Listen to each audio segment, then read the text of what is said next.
Welcome to a new day, a new moment. Welcome to a safe place where women can come together to share, to learn, to grow, and to become. I introduce to some and I welcome back others. Conversations hosted by yours truly, Nakia Wright. What is Conversations, Nakia? So glad you asked. Yes, Conversations is a branch off of an organization that I own, A Woman's Voice Matters. Have you ever thought of what you get when you desire to make a difference? When you mix that with victory of outliving your own choices? Add a little structure here, strategy there, and the end result is an unstoppable force of living proof vessels who vow to make a difference in every life we encounter. A woman's voice is comprised of some modern day history makers: Sharmonique, Diane, Hadassah, Laura, Tashia, and Marcy. I affectionately call them my dream team. Together, we impact, educate, empower, and encourage women of all walks of life to live and be the absolute best versions of themselves. Life is the thing that happens in between our plans. And when life happens, whether you have $2 in the bank or $2 million in the bank, life has the power to steal your dreams, victories, and your voice.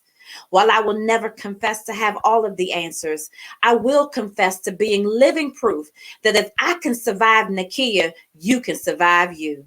The grave has too many answers. Every mistake you ever made is somebody else's roadmap to success. Flawed people are the only ones who know the way out. Flawed people are you. Flawed people are me. And I am sending a clarion call to every ear listening that if you ever made a mistake or a choice in life, join me and my dream team on the journey to the best versions of ourselves. We are stronger together. The more we are, the mightier we are.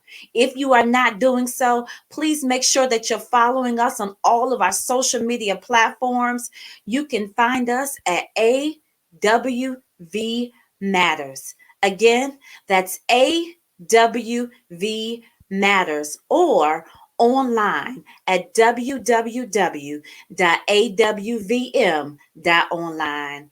Again, I welcome you to Conversations. My name again is Nakia Wright.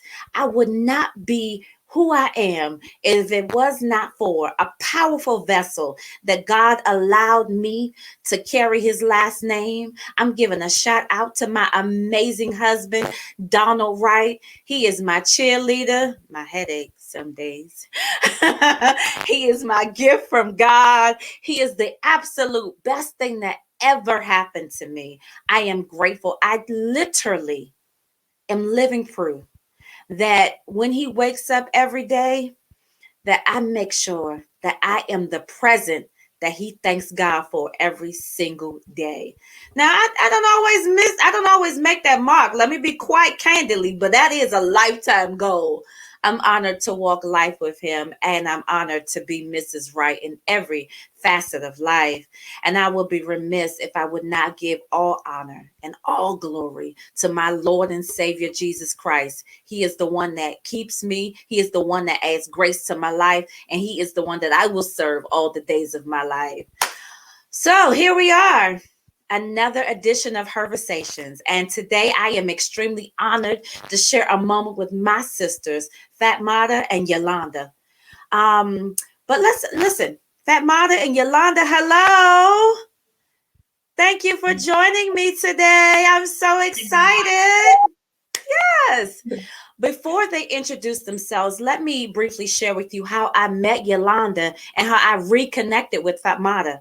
This trio of sisterhood in the midst of a pandemic, in the midst of political unrest, in a time where racism is loud and blatant, decided that their lives, their voices, and their passion to help others will lead them to an answer called Emerge. Listen, shameless plug, I'm putting it out there right now. Emerge is an organization whose sole purpose is to increase the number of Democratic women in public offices. Emerge with currently 70 98% of our alumni, either in office or running for a political office, is single handedly changing the face of politics. While this is a national program, we are proudly a part of the Maryland chapter, who our fearless, bodacious, yet compassionate leader, Diane Fink, is leading us to, well, you call her Diane. We affectionately call her Mama Diane. She is leading us to places that we never thought that we could be in and the way that we're getting there. She is truly a heart that blesses everyone that she encounters. So, ladies, as I'm going to ask you to introduce yourself in just a moment, I believe in giving people their flowers while they are alive. And today, your words will be your flowers. Can you not only introduce yourselves, tell the world of our Conversation listeners who you are and what you do? Can you please share with us the sentiments of Emerge and our Mama Diane? I'm going to start with you, Yolanda. Well, good morning, ladies. I hope everybody's doing well. My name is Yolanda Quintanilla. I am a community advocate. Also, too, I work for a local government agency doing policy and financial management around human trafficking, domestic violence, and any crimes against women and children. So for me, I love myself some Mama Diane. She is amazing. I Amazing. mean, she just is really just a fierce leader to help just guide us women. And the God has just granted her a beautiful, beautiful discernment of helping people. Like she is amazing. She taps into us women to make sure that we're empowered to do our best, to make sure we have a voice. Like one of the books she always says, what makes us read is the well-spoken woman speaks out, and this is what we go by, Yeah. and we are about that. So I'm so happy to Yes. be here and enjoying you guys. So thank you. Oh, please. I am honored to be before you. And again, let me just add another shameless plug. Emerge Maryland remains its posture in helping women such as ourselves, from donations from you, donations from me. And if you're listening to us today and you have a heart for advocacy and you're looking for a place to sow on good ground, Emerge Maryland is good ground to sow in. I would invite you to visit their website at md.emergeamerica.org. Not only will you find additional information about the organization, but you'll also have an opportunity to donate. Again, they are literally single handedly changing the face of politics as we see it today. Their desire is to see more women in elected offices. So I ask each of you that's listening or invite someone else, visit emergeamerica.org today and donate to them. But make sure you put the MD. It's a national organization, and we are representing the Maryland chapter. Fatmata, you and I met while we were working on Maya Rockymore Cummings, the wife of our late Elijah Cummings kitchen cabinet. It was an honor to be in the midst of Maya. I mean, the Honorable Maya Cummings. Her compassion was contagious. Strength is the first thing when I think of Maya. When we were working for her campaign, if you remember, the late Elijah Cummings had passed a few months prior to. Right after his passing, she had just had a double mastectomy. And while she's healing from a double mastectomy, she's building her campaign team. When I think of strength, her face is the first face I think of in this season. So let me just ask you to introduce yourself as well and to share not only your sentiments for a Emerge, our Mama Diane, but the Honorable Maya Cummings as well. Fatmata, who are you? What do you do? I am Fatmata Barrie. I am an attorney. I practice immigration and special education law. And I also work with nonprofit organizations. So, in other words, I help nonprofits register, I do consulting for them, and that's what I do for a living. I'm also a community organizer and community advocate here in Montgomery County for several years, part of many grassroots organizations here, and have worked on issues dealing with police brutality and things like that. Um, Emerge. I did the taste of Emerge a couple of years ago before I ran for office in 2018. and it was amazing. It was just a day. It was just a Saturday, but from then on, how I say get a taste of something, and that's exactly what it was. Taste of Emerge. I just knew I had to get back in there.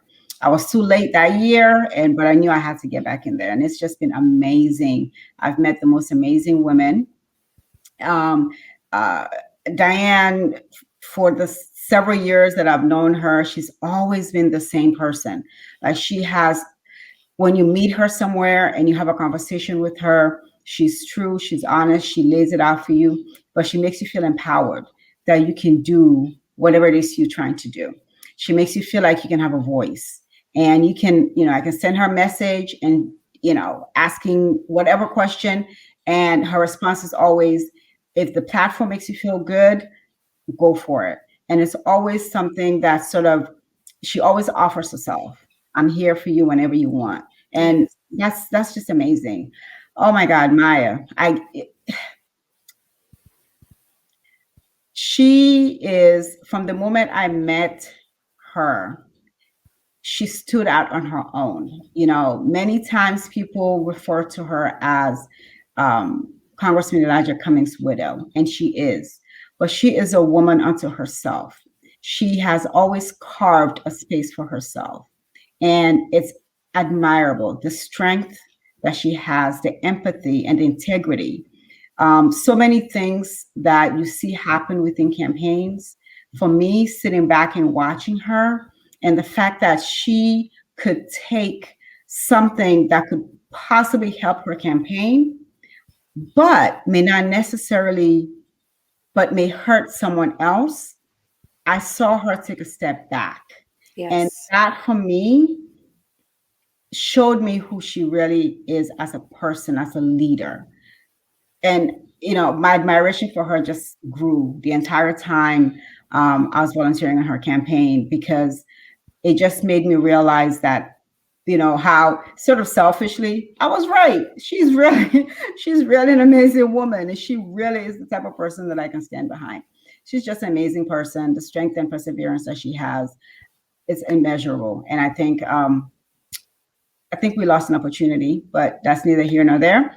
But I'm so happy that she's still taking the mantle, and she's still leading and doing what she's doing. So I was really happy to meet you there, because my goodness, your energy and your spirit is just so beautiful, Nakia. I was probably a bully. I've been told that I'm a love bully. I probably bullied my way into your space. Easy, was easy. You're lovable. You're Oh, caring. oh, thank you. And you said something that was so key. Wow,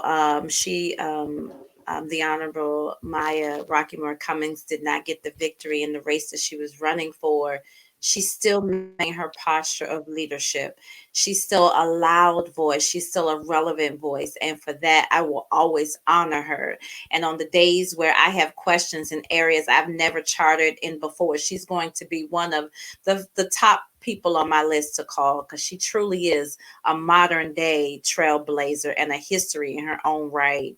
Ladies, my first question to you is, in the midst of the darkest days we've ever lived in, we've ever experienced in our lifetime, and please let me add to there that while we are living in some of the darkest days, we've seen some beautiful moments arise that should be acknowledged. We elected our very first African American woman to the second highest office of our land.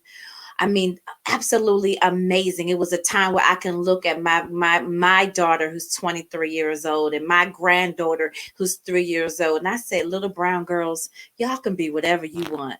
Man, child, you've already seen an African American president lead the highest office in the land. There are no more limits to who you can be, my brown babies. Let me tell you something. Your dreams are possible. All you have to do is dream it. And Mama Nakia, she's going to push you to be the greatest you can be. Not only have we seen the highest offices represented and people that look like you and people that look like me, we've also seen some monumental movements on the heels of some very, very, very detrimental moments. The birthing of Black Lives Matter, the unity that it created around the world will forever be discussed. We've seen legislation on local levels that we fought for so long. We've seen that legislation pass, and yet what seems like a time when most will be running from leadership, even with those tidbits of beautiful moments. Um, I see women like me and like you, courageous women who have decided, whether it's in 2021, 2022, or not in the far too distant future, that now is my time to answer the call to hold a public office. I used the word earlier when we were talking, that I said that when you decide to run for a public office, I don't think that is something you choose to do. I think it's a call. And I say that because I think of politicians like pastors. Sometimes it's a thankless job. And long after the emotion of the attention that the office gets you is gone, there are days where the only thing that is going to keep you there is your commitment. So, ladies, when you think of running for a political office, you know you have to feel it. You know you have to live it. You know you have to be it. Why now? And Fatmata, I'm going to start with you. Well, in 2018, I ran for state delegate. I was not successful in gaining one of the seats. However, there was a lot of momentum. People who otherwise may not have participated participated. And I saw a change within my community that I had not seen before. And it had given me encouragement in knowing that, to a certain degree, I believe that we can make an impact if we put our best foot forward.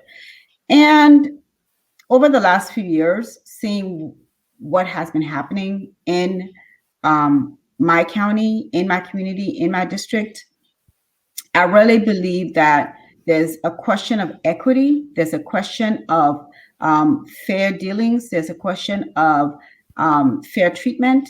And I honestly believe that I can make that change. So I haven't decided the steps that I will be taking. Emerge is teaching me, is helping me come to that decision. But I think that there's a lot more that needs to be done in my community, for my community, and with my community to make it a much better place. Not that it's not good, because Montgomery County, we love our county. Mm-hmm. I think my district and my community can always have improvement, and so can the county as a whole, because we can always do better. And we know that the issue of equity and or equality has always been there, and it still is. And it's sort of the elephant in the room that we don't always talk about, or we don't always feel comfortable discussing. But I think it needs to be addressed, and I believe that it needs to happen very soon. So that's where I am. Yolanda, I'm going to ask you the same question. Why now? I say, why not now?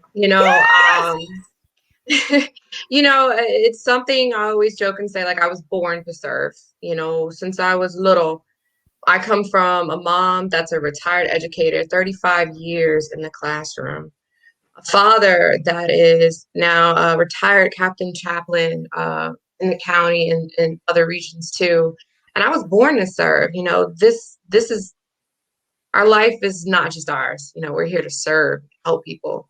And what really lit a fire for me was, I've always been one that's worked directly with victims of domestic violence, uh, rape, human trafficking, and just seeing like these people really need some help. And again, echoing what Fatmata said, equitable. I live in Prince George's County in the northern region, and our area was hit hard by this pandemic.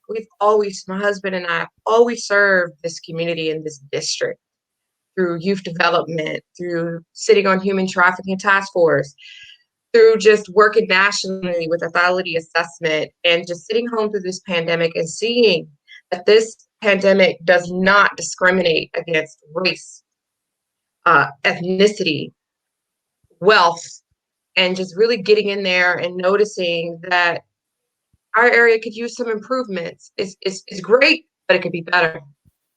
And just working more through this pandemic, delivering food, helping folks who need help with rental assistance, whatever it may be. Whatever my decision is to run or not to run, I'm still going to serve this community and this district because we need a voice. And I know I am that voice that has not only worked directly with folks, but also at a higher level. So that's my call. And so to answer your question, why not now? It's my time. And Emerge has really prepared me and made me think and just ground me. So why not now? One of the things that I learned is that when you decide to do a thing, researching it, refining it, sharpening your skills, developing tools to make sure that you are a success is necessary to achieve any goal. And you will hear us constantly reference emerge today. It is not, we are not paid by, you will not see hashtag ad underneath the definition of this podcast for emerge. But I do believe that when something was created to make you better, that you should share it because you're not the only one who needs this help, who needs these answers. And emerge has been just that, an answer to us. One of the things that I've learned in my journey is that it costs to be a leader. I have lived in Prince George's County my entire life, my entire adult life from 18 to 46. I've lived in the exact same district. I've lived from the part of my district where I would have to try to get home before it was dark outside. Being a single mom of two, I didn't want to walk in my building with no lights after dark to a place where, in the same exact district, where you can leave your door unlocked and your home is okay. And I looked at the from point A to point B, and I realized that the goal is the same no matter what your zip code is. The strategy to get there may be different, but help everyone get to the same goal. And I believe that I am a diverse answer to whether you live in 2047 or 2021. And one of the things that leaders have to do is to be able to relate to every zip code in their region, every class. And no matter where you find yourself, you can help somebody and bring them along the way. Leaders are called to be an answer. Leaders are called to places of help. And leaders are called to be who they are, sometimes without recognition. You said that we served on a human we together have done some work in Prince George's County as it relates to human trafficking. And the one thing that I find the common denominator in most of our emerged sisters is that most of them have been the number two people in whatever capacity they've worked in. And people would say, well, I don't know who you are. Are you qualified to sit in this seat because you are the number two people and the number two person? And this is what I say to you. The number two people are really the number one person because we are supplying the number one person with everything they need to speak, to serve, and to become. All that the number one person really has to do is be the mouthpiece to the information and the strategy that we give them. So the number two people are more than qualified to be number one. We chose to be number two for the time that we've been. Now is the time to step up and be the person that God or whoever you believe in called you to be. I believe in God unwavering. So that's who you'll hear me reference off as God called me to this place and I'm answering the call. I don't want him to raise up my replacement. Yolanda, tell us something about yourself. Tell us something that you enjoy doing. Prince George's County is one of, I'm sorry, Montgomery County. I love you, but I'm biased. I have to be. I believe that Prince George's County is one of the greatest counties in Maryland. We have so many things to do here. We have so much rich history right here in Prince George's County. But share with me something that you absolutely love doing here in Prince George's County, Maryland. Thank you. For me, I have been in this area since 1989. I grew up in District 2 of the county, um, raised in Woodstream Baptist Church, used to be formerly Landover Baptist Church. My family is from Puerto Rico, but we're also Washingtonians. What I love about my county, sorry, gorgeous Prince George's, is the Yes. diversity where I am. Like I'm in a block where I could actually get pupusa, African food, Ethiopian food. We have one of the dopest, I'm sorry, I have to put it out there, Yes. coffee shops over in Hyattsville, the Arts District, Yolanda Coffee. I'm sorry, I'm not paid by them, but I am fueled by them every morning. And it's Yes. literally like cheers. Everybody knows your name. You know, we have some of the dopest artists up over here in the county. And it's just so diverse. You know, that's what I love about it. It's diverse. Like we have a new first Black-owned wine bar that's coming over I saw. in northern Prince George's County, Yes. over in Mount Rainier. You know, we have some of the best gangster vegan. You know, if you're into vegan food, there's 3 within like a mile radius, and everybody is just loving it. We have some of the best trails going into the Anacostia.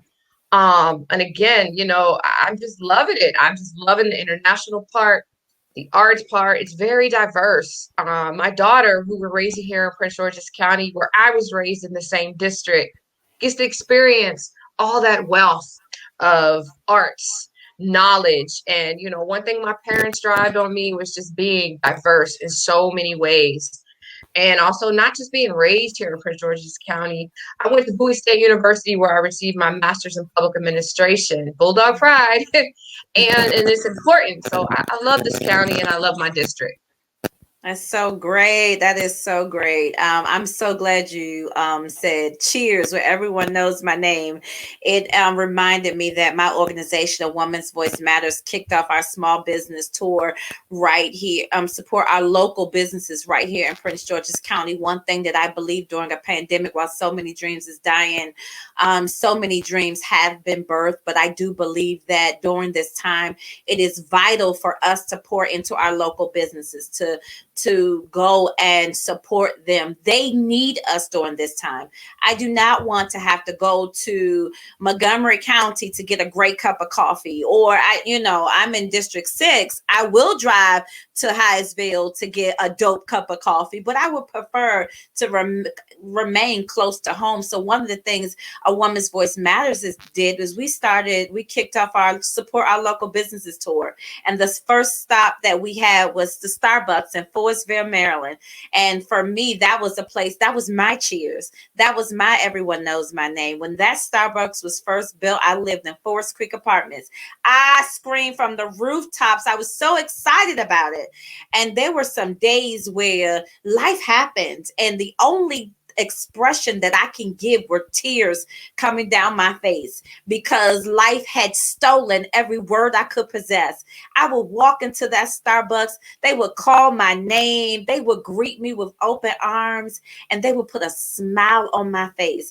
And I vowed that when life gave me the opportunity to give back while it's a brand new Starbucks, brand new ownership, my memory is still alive. I vowed that I would support that business. And it was an honor to kick it off last Friday. It was so enjoyable to touch the residents of Prince George's County and to see that people literally cannot take being blessed. I mean, they were like, what do I do for you? Nothing. Just enjoy a cup of coffee. But it was amazing. The appreciation that Starbucks showed was absolutely a lifetime memory created. And that's exactly what we have to do. Yolanda, you talked about all of those those local businesses near you. We have to support them so that we can remain a diverse community in food, in theater, in culture, in everything.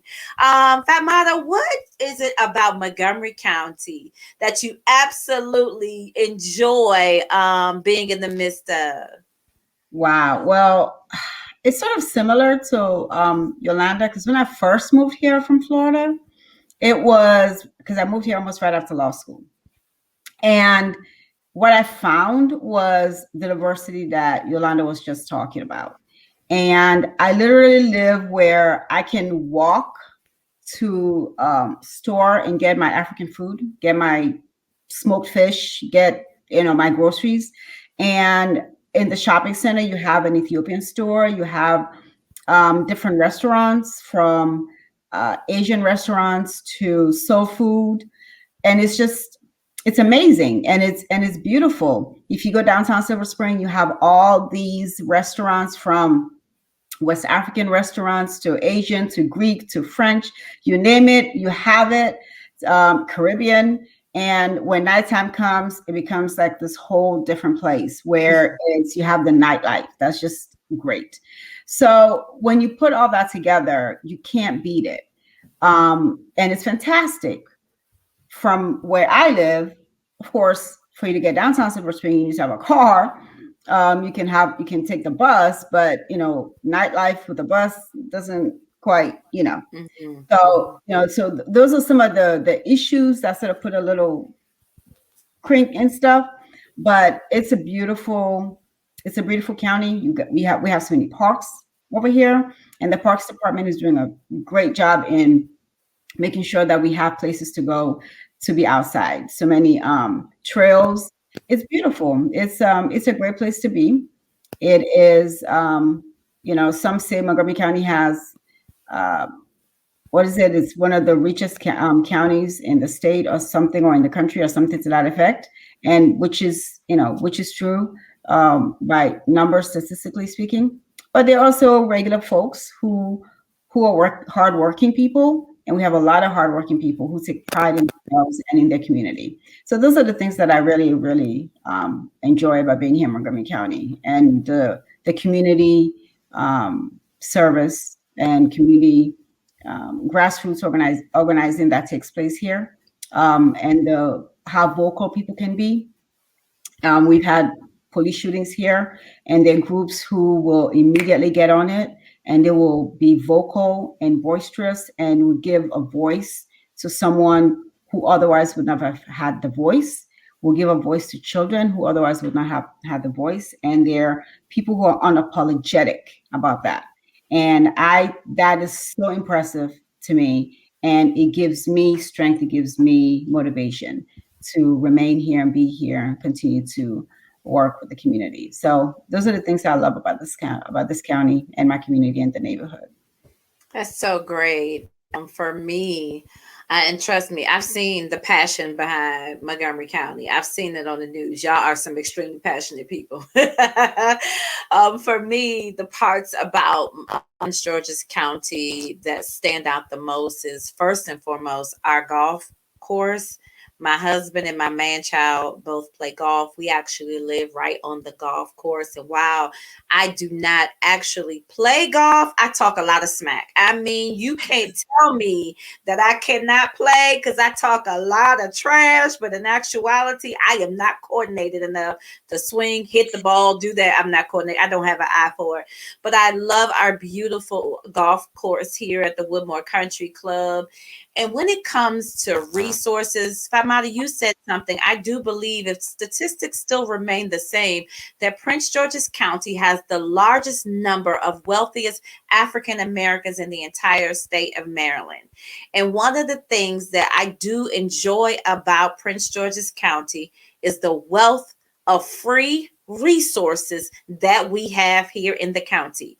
When I tell you, so I did a couple of weeks ago, I did one-on-ones in honor of Domestic Violence Awareness Month. I'm passionate about the topic because I grew up witnessing domestic violence in my home just about every day. And I grew up, I didn't break the curse with the curse wasn't broken. So I repeated the thing that I hated. Another story, another time.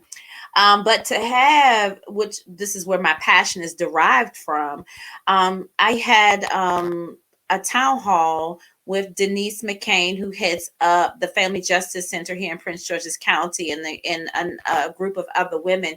And when you find out all of the resources that are here in Prince George's County, I lived in Prince George's County all my life, and I was in awe. And the thing that I appreciated the most, and this is so minute, but this is something that keeps domestic violence women in their situation so longer than what they absolutely should be, because I feel as if nobody should live in a situation where their life feels threatened, is the fact that they said if you do not, if you're staying to maintain your income, we have a special division for those in Prince George's County who's used to living a certain way. We have services derived specifically for you so that you won't be tempted to go back after you had the courage to leave. I mean, that's how detailed oriented Prince George's County is in their services, whether it's for women, men, children. We have an array of free resources here in our county, and I am honored to be associated with the county that goes out of their way to make sure that the residents who, whether you can afford it or you cannot afford it, the service is still the same. It's absolutely amazing. So those are my takeaways and why I enjoy being a proud, while I enjoy being Prince George's County proud, not only because we have our first African American county executive, we have our very first African American police chief, we have our very first African American school superintendent, we have our very first Latino. Yolanda, come on, give me my plug. She is the first assistant. I know I'm getting this wrong. Forgive me. Chair, vice chair, the first Latina. So that is Yes, on our county amazing. council. So we are a diverse county. And one thing that you can see is that no matter your race, your gender, if you have the qualifications to lead, you can lead right here in gorgeous Prince George's. So I am honored. I shout out Prince George's County all day long. But with that being said, ladies, share with us. So Yolanda, you are a mother. And when you think about a time that we will forever talk about, and when you're, and I'm going to talk from the verse Joshua 4 and 6, when your children ask, what mean these stones? What mark did you make in the earth during the last year of this pandemic? Well, like most moms and families, we were hit hard. I am a mother to three children. I have two sons that are with the Lord. They passed away almost 3 years ago, Nicholas and Bo. And I have a beautiful 7-year-old daughter, Sophia. This year was rough. She was pulled out of school, forced to do homeschooling, online learning like the world has gone through. And I'm a little blessed, to be frankly honest with you, with my mom being a retired teacher. She said, all right, the building's closed, but grandma's school is open, and that's a different type of school.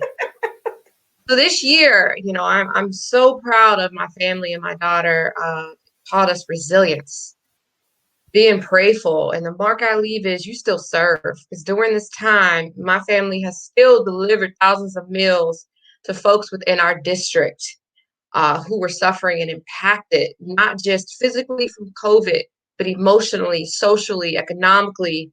It's been rough on folks. And the mark I leave and we continue to teach our child is to have a voice. You're a woman. You advocate, you articulate clearly, and you still serve. And that's the mark we're leaving. That's if anything, if the Lord took me home right now, that's what she would know. I have a strong mom that spoke up, and she will do the same. This year has impacted, like I said, all of us.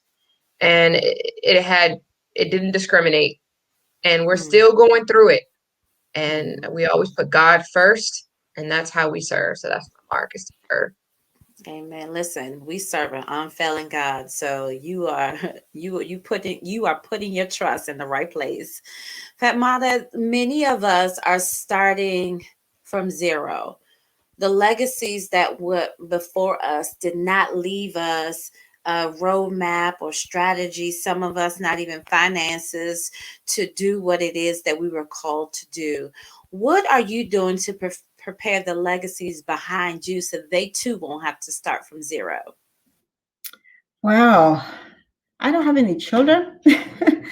However, I have spent a lot of time trying to set a better example for my niece, my nephews, and for those young people around me that I mentor, my cousins, my little cousins.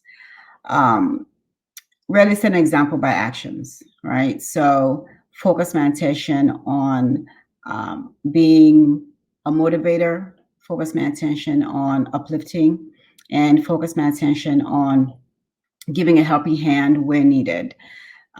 This past year, as many of us know, some of us have lost loved ones, and it's been devastating. And it's one of those things where if you're not prayerful, you sort of you go into yourself and stay there, but you can't.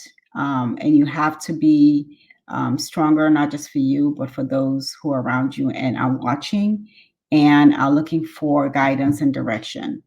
And what I've tried to do is build on myself at the same time, strengthen myself, make certain changes that I probably would not have been able to do if I was not working from home, if I didn't have the privilege of working from home and being able to communicate with family and connect with them and with my community, even if it's from afar, and providing whatever guidance I can privately to certain members of the community and try to do the best I can. So I think just living a better life, living a prayerful life, living um, a life that can be reflective of where I believe we need to go, direction we need to go, and providing feedback where needed. So, yeah, that's about it, really. Wonderful, wonderful. I know during this time I've served as the chair of the Faith-Based Advisory Board for Prince George's County. And one of this time that I have witnessed living with the pastor, and again, I always believe that pastors and politicians both have the same very similar criterias. The only difference, well, we won't get into that. But one of the times that I've seen for my husband that as a leader, you are expected to always have the answers. Like you do not have a day where you get to have a bad day. You do not have a day where you get to tell me, I don't know, because there's so many who's looking for you to always be what it is that they need in order to for life to make sense. So during this time, I focused a lot on mental health, not just my own, but I partnered with some community leaders, some first ladies here in Prince George's County, and did a series of mental health town halls. And we wanted to make sure that during this time, busy was the one of the greatest distractions any of us ever had. And it wasn't until life got quiet that we realized that busy was one of the greatest distractions that we've ever had. And when you are left alone to be faced with me, myself, and everyone does not always survive that time. And my husband says something that's so key. He always says, don't go up in your head by yourself. So one of the marks that I wanted to make is to make sure that mental health was addressed, because it should not, no one should ever have to go through alone. So I focused a lot on mental health, and I am concluding a literary work. While I've been a co-author for several other authors, I've never single-handedly wrote my own book. And one of the things that I wanted to share was I did not get married until I was 38 years old. And I wanted to share with people that when you go from being the head of your house, making all of your decisions, being a strong African American woman, to being a submitted wife, that transition and the things in between, it needs to be discussed. And God blessed me with a patient husband who had the grace to walk with me through. Look, this book is me talking to me and letting you listen. Marriage is one of the greatest things that happened to me, but I promise you, it was one of the hardest things that happened to me. But I was graced with a patient partner. And so during this time, I'll be able to not only tell the story of COVID-19, but I'll also be able to tell my grandchildren's children that Grandma Nakia wrote a literary work during this time. I did maximize the moment the best to my ability. So we all have a story to tell. We all have a mark to make in the earth. We were all called for such a time as this. And one of the things that I do know about you two is that you know how to cultivate a community of change and to be the voice of change that we not only need to hear, but we need to see. This is a time where authenticity is going to be your greatest superpower. And as we close this segment of Conversations, which has been absolutely phenomenal, sharing it with my sisters, Yolanda, share with us some closing remarks as you wear your super armor of transparency, your strength of consistency, and your commitment to make a change. So my commitment is very God driven, and it's very, I've been in this district since I was 9 years old, and it's my everything. And I want to be a part of the more changes that are coming. And again, I believe in my life, either you are a rooster or a hen. The difference is a rooster clucks and is annoying and gets nothing done. A hen is quiet, but people benefit from the fruit of her labor. So now that that is said is I plan to be a little bit of both.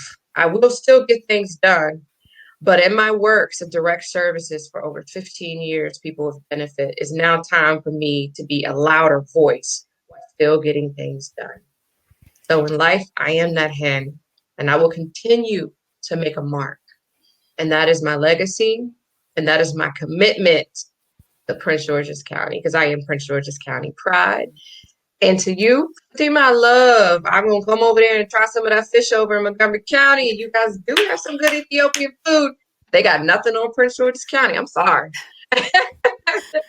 Yolanda, when you come over my house and we play in my closet and do all Can't those wait. girly things, bring me some food from over there in your district. I want to Right. experience All it. Oh, right. I want a smorgasbord. And then when I'm done, Fatmata is going to make sure that I got a pill to pop to get rid of all these calories that I just indulged in.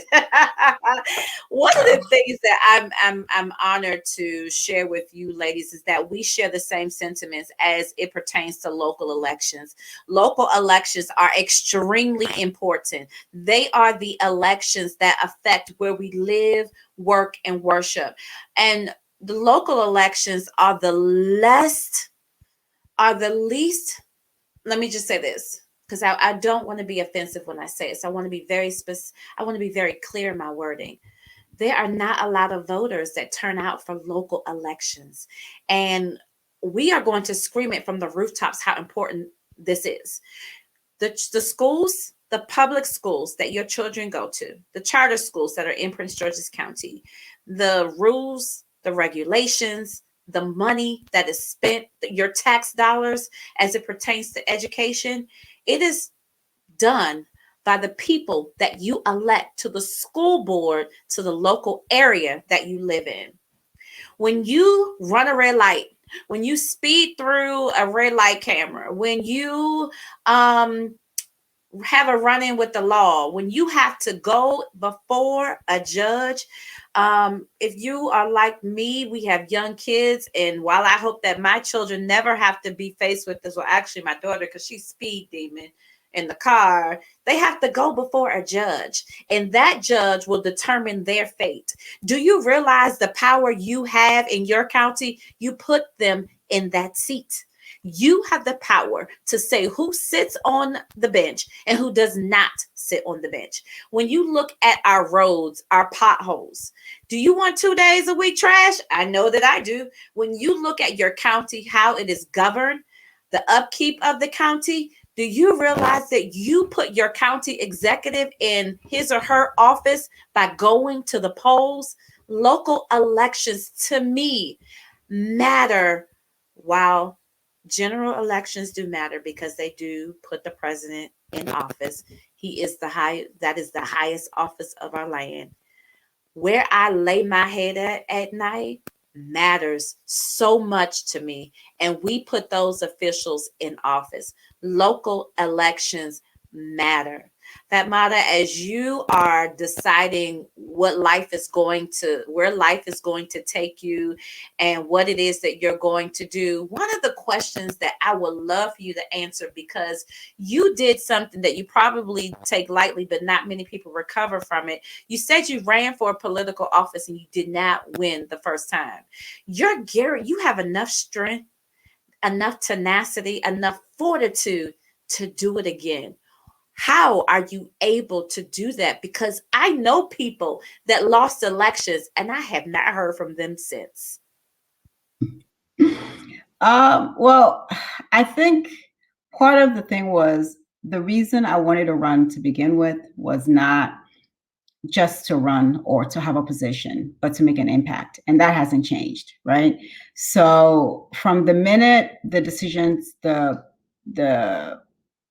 polls came back, the polls closed, and the results came back, and found out I did not win one of the seats. It was disappointing. It was heartbreaking. But the one thing I was thankful for is the fact that right after that, even the next day, like I think I may have just taken a week off and went away, a week or two, I went away somewhere, but came back and just went right back into being me, just continue working within the community, continue serving the community, continue being in all the grassroots organizations I was always in prior. That didn't end. I continued doing workshops to provide legal advice for those who otherwise cannot afford it.